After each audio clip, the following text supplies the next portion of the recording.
Trying to get the Lions to come alive here tonight. We'll be in Edmonton tomorrow at Commonwealth. This should be a great one, Suits. Edmonton rolling along after 2 straight losses, won 3 in a row. Montreal unbeaten all season. Well, maybe the best team in the league right now against the hottest team.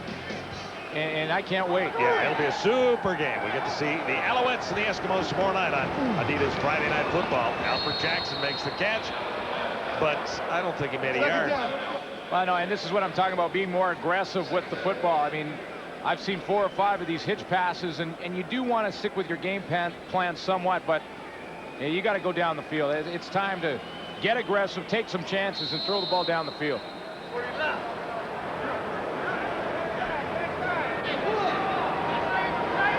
You start to wonder about how talented the Lions receivers are. And another missed opportunity by Rocky Henry there. Well, you know, when you look at it, Glenn, do they have enough talent in the receiving corps? It certainly doesn't stack up against what the Calgary Stampeders throw out there. Well, and part of the problem with it is there may be talent there, but it's talent that have been in and out of the lineup. Last week, Jimmy Oliver was in the lineup. Now Rocky Henry's in. Jimmy Oliver was hurt. Now he's out. Alfred Jackson, number 7, who you're seeing at the back of the bench there, he had to play wide receiver to the field. He's had to play slot back. Then he moves back to the short side receiver. Don Blair has been in and out of the lineup. This has been the lack of consistency in that receiving corps has hurt them. Only Jimmy Cunningham has played all of the games for the Lions so far this season. Stampeders looking for a return. And it's wrapped up quite quickly.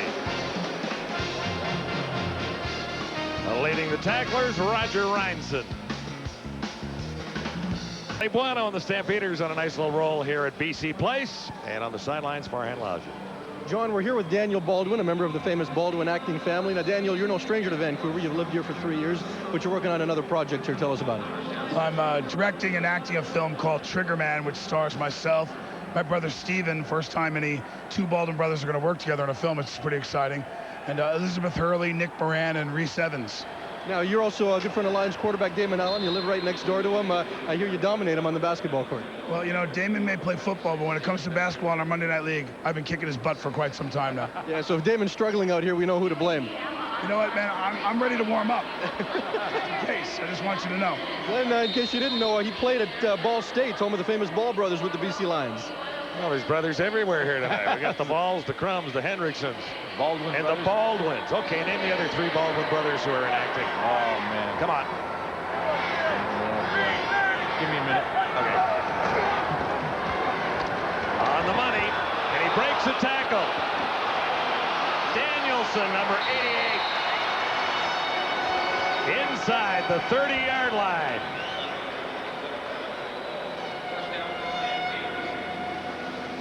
Vince Danielson. Raphael Ball stopped his feet or may have made this tackle.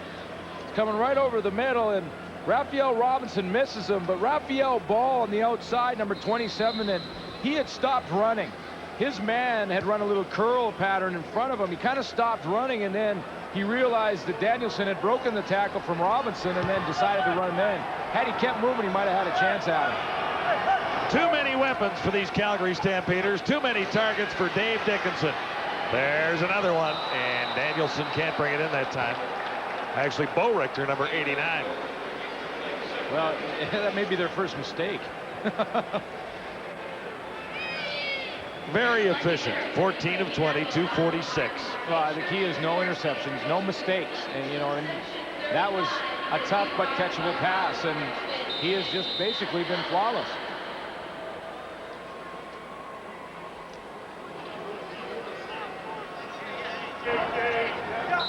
Stampeders all over the Lions one more time tonight, 30-13. I think the clock died again.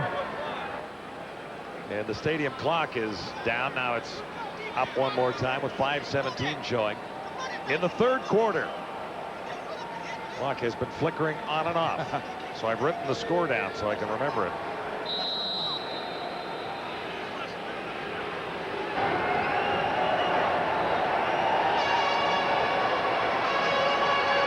Second and 10.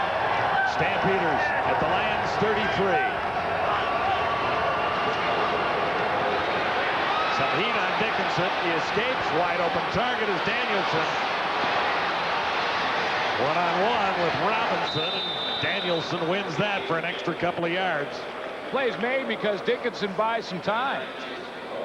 You know, he's up there moving around in the pocket because it looked like the Lions had some pressure initially, but if you give a quarterback this much time, or he can buy this much, there's Steve Anderson, he went right by him.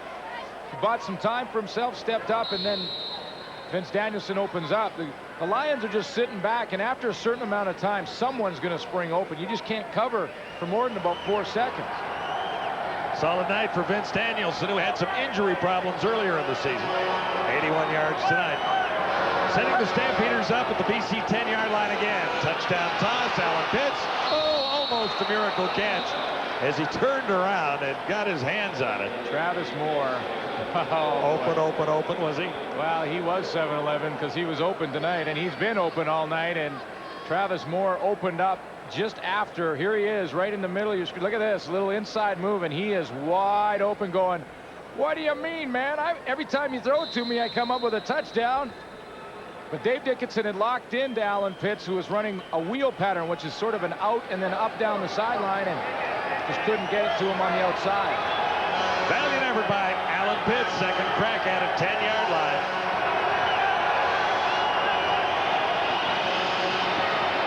Dickinson under the cover this time, and a touchdown toss it turns out to be to Calvin Anderson. And again, Dave Dickinson, John, had a choice between Calvin Anderson for a touchdown or Alan Pitts for a touchdown, because once again, Pitts in the middle of the field. Last time it was Moore, this time he was wide open, and Dickinson really, he just could take his pick here. He looks, he sees Pitts. Well, Pitts is open there. I'll just take Calvin Anderson. It's a shorter throw and let him run in and score the major. So the Calgary Stampeders respond to what little momentum that the BC Lions got with their touchdown. Okay, have you got the answer to the famous Baldwin brothers quiz? Okay, well, did we say Alec? Like, Alec was in that great movie that Glenn Ross. I love that one. Yeah. That was one of my favorites. And we met Daniel on the sidelines. He's here tonight. Yeah, Daniel. Okay, there's 2. Stephen Baldwin. Okay, yeah, there's the other one. Yeah, okay. Now is there another one? And William. I think that's all. William. Oh, yeah. Bill. All of the actors. I don't know who else is in the family. They're from Long Island. I know that. Big household down there. Calvin Anderson has another touchdown for the Calgary Stampeders. Dave Dickinson has tossed 4 tonight. This is number 4. See how comfortable Dave Dickinson is? He had a chance there to look to the left, look back to the right, kind of get the defensive backs bouncing around by the way he's looking, and then go back to Calvin Anderson. On pace for how many? 60. Projected to 60 touchdowns if he you gotta stays healthy and all of that. And the record set with the Stampeders by Doug Flutie in 97. Or actually set in Toronto 97. And bettered it in his days in Calgary. The other thing is, if he keeps playing like he is right now, last week he was taken out, you know, late in the 3rd quarter versus Toronto. This week he'll likely be taken out pretty soon. Yeah, but he does have that 4 extra quarters of overtime, right? Yeah, well, He yeah. added. Actually, some talk as to whether or not they should be added to the same stats as the regular stats in the record book. Too complicated if you take them out, I fear. Jimmy the Jet Cunningham, and again, not much on the return. Cunningham is really only averaging about 4.5 yards on punt returns per game. See where he started here, Glenn. Well, here's the thing that they're talking about. Watch the Jet. Why does not take this ball and go like that? Okay, take that ball, head up the sideline, straight up the field. He goes the opposite way. Now he's going horizontally across the field, bouncing around, not getting any yards. If you take it straight up the field from where he catches the ball, maybe he gets 5 and a headache, but that's an important 5. Now he goes along the line, they get a penalty, now they're back on their own 10-yard line again. He's going east-west, not north-south. Exactly. And when you're given 5 yards, you should be able to take advantage a little bit. Well, I mean, obviously not on the kickoff, but I mean, they're only averaging 4.5 yards on punt returns. So, well, I'll tell you, as a guy who used to cover those kicks, I know that when a runner like Jimmy the Jet with his speed turns his shoulders to the sideline and runs across the field, the cover guys love it. It gives them a chance. If he goes up the field, you got to break down quicker. Allen is hammered to the turf at the 5-yard line. Joe Fleming. And Fleming is a former BC Lion who joined the Stampeders this year from the Winnipeg Blue Bombers. The update on Joe and Stacy, still expecting. We talked about impending fatherhood for number 76 last week. Yep. We were expecting it last Saturday. Right here. Watch him make the move right here on Craig Hendrickson to the outside with that motor going full speed. Bang. Right in the ear hole of Damon Allen. Yeah, so Stacy, take it easy there tonight. Yeah. Joe will be home on a charter flight shortly after the game. There's a cell phone on the sideline waiting just in case. There's a cell phone down there if you need to call. Damon Allen, second in a bunch, buys a little time, has Cunningham open. Cunningham makes the catch and turns on the Jets. Something to cheer about. It was a tremendous throw by Damon Allen and good patience and poise, because he could have taken off and run, but there was some Stampeders coming down on him, so he wisely stopped and looked across the whole field. It is a long throw, John. He has to go all the way back, rolling to his right. Look at now. Poise, sit down. Here comes the ball. That's about a 45-yard throw from Damon Allen to get it to Cunningham, who makes one guy miss, and off he goes.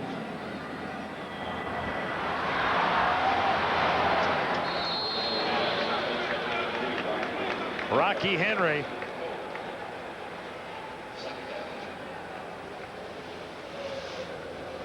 Cunningham, 75 yards in receptions so far tonight.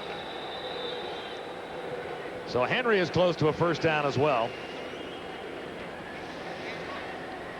Cunningham goes out to get some adjustments to his jersey. He doesn't want a dress code violation. Seems that that's been going around. Rocky Henry makes his catch. He's in for Jimmy Oliver, and they'll bring in Chuck Levy, a guy that we thought may be a bigger factor in this game and really hasn't been. See, in baseball, there's no dress code. Yeah. You can wear your pants all the way down to your ankles. You know, I agree with the dress code violation. Or you can wear them up to your knees with long socks. Well, here's the thing. You know, the National Football League has a dress code, yeah, and you can be penalized there as well, and it's the same in the Canadian Football League. It's to keep the thing looking professional. Well, and I don't like baseball for allowing what it does, guys, because the players look different. They don't look uniform out there, and uniform is the name of the game. So, I mean, a dress code should be used, and I mean, you're seeing the Stampeders get penalized for it tonight here. Well, players are trying to take some liberties down there, and they're not in proper uniforms. Yeah, but I felt like in this game, with the amount of penalties being thrown, maybe that's one you can just warn the guys on. Well, I take it they must have been warned before the game somehow or other, or they know the rules. Another penalty marker is down. Well, they certainly should know it. And yet another penalty on the ground. Offside, Calgary 56, first down, British Columbia. Shante Peoples playing on a bad hamstring in this game, and it was talked to him before the game about his hamstring. He missed the last quarter of last week's game, and he said it's very tender. It's very tender, and he's been holding his own. He played your position in college. He was a safety. Oh, wow. It's a big safety. Over the middle and close to another BC first down. Sean Millington. And another penalty flag back in the Stampeders secondary as Millington makes another catch. Oh, boy. 1:23 to go, third quarter, and the Lions are trying to stay as close as possible to the Stampeders, but trail 37-13. Major foul, unnecessary roughness. BC 62, dead ball foul, second down. That's Chris Perez. Well, he works on Shante Peoples. That's the guy that he was blocking on the play, and I certainly didn't see during the play any unnecessary roughness. No, it was after. But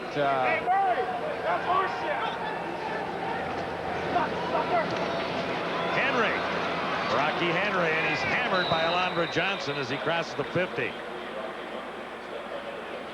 There's no penalty there. No way. Stop the music. There's no penalty.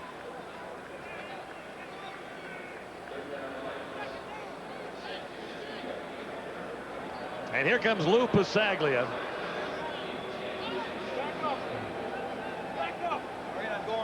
The Lions have been trying all night long to create a little better field position for themselves.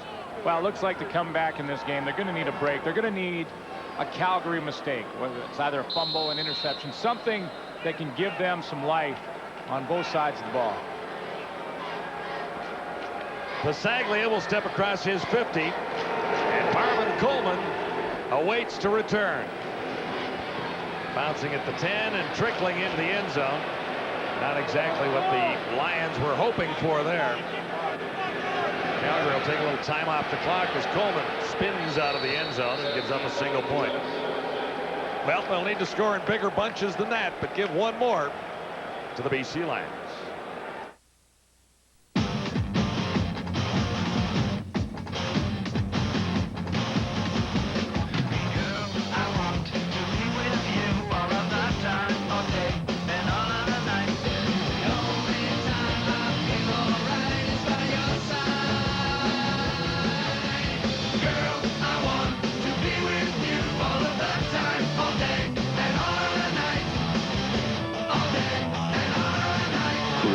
Call of the Rockies.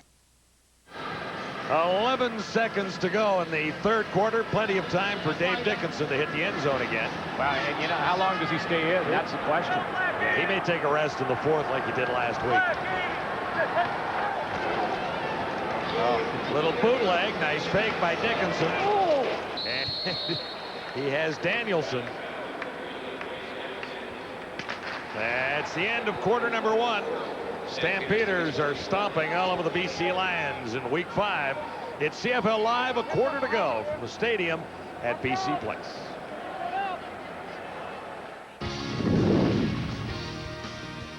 The CFL Live on TSN at the quarter. Brought to you by New Arctic Ice, the invigorating new fragrance of the Gillette series. It's beyond refreshing. Back in the studio where a dress code is always enforced as well, and the guys adhere to it. You both look very nice tonight. And, you know, that Baldwin brother said he was ready to go for the Lions tonight, and heck, maybe they should take him up on it. They have to do something in the fourth quarter to switch things up. Well, they have to, and I think it's time for Damon Allen to sit on the bench, and let's see what Doug Neusmeyer can do, because nothing positive is going to happen in the fourth quarter for Damon Allen. It's going to be a lot of passing, and it's going to be a lot of pass rush, one-on-one situations, and this is what he's going to see. Ow. He got shooken up on this play. You can tell how subtle it is that he comes out of from coming off the ground. I think you got to get Damon Allen out there. Let's see what Doug Neusmeyer can do in game speed and game situations, Eric. And in Calgary, I'd like to see Troy Kopp get some snaps. There's no question there when you've got a guy in Dave Dickinson in. You know, he's a guy that leads an explosive football team. And Talk real loud, Eric, because your mic's off. Just talking to this one. We can all share. hello. How's everybody at home? That's what you call dropping your microphone. I'd like to see Troy Kopp play because I think they're going to need a number 2 quarterback somewhere along the way. Now I'm going to do what a quarterback should do. I'm going to pass the ball off to James. James? You know, I talked about a dress code. Part of the dress code is wearing your microphone. You will be fined substantially.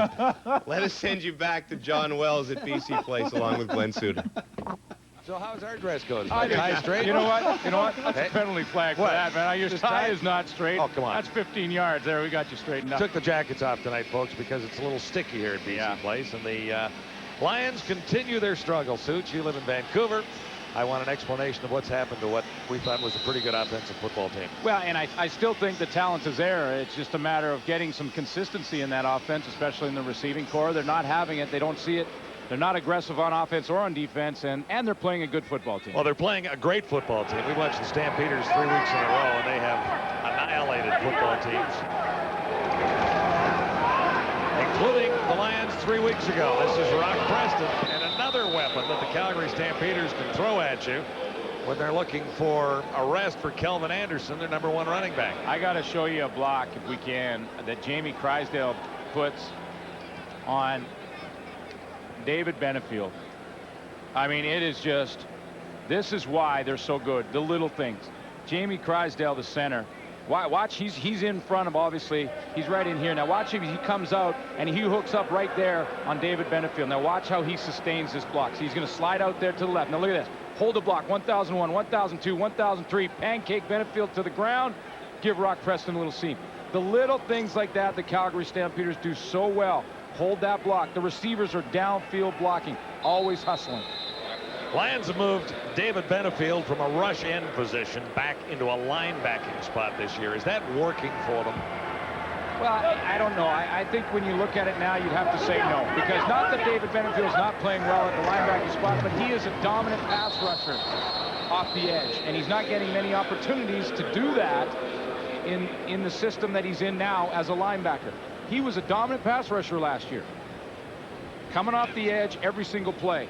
This year, he's back at that linebacker spot, been asked to do a lot of different things. And he's just not being mentioned as often. I mean, Well, that's for right. one thing, he might be doing the job, but when he was playing rush end, he was a dominant player and BC's best defensive player last year. Well, 9 sacks and, Yeah. and always back there. You know, always a force to be reckoned with if you're that tackle.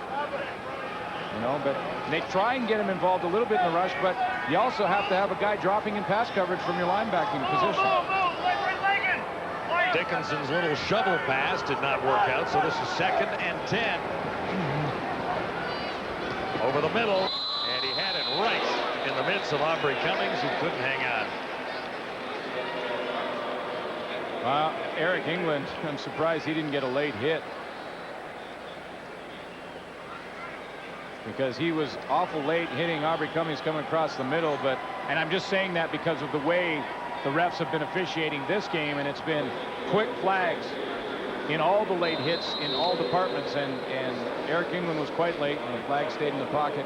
Thank goodness.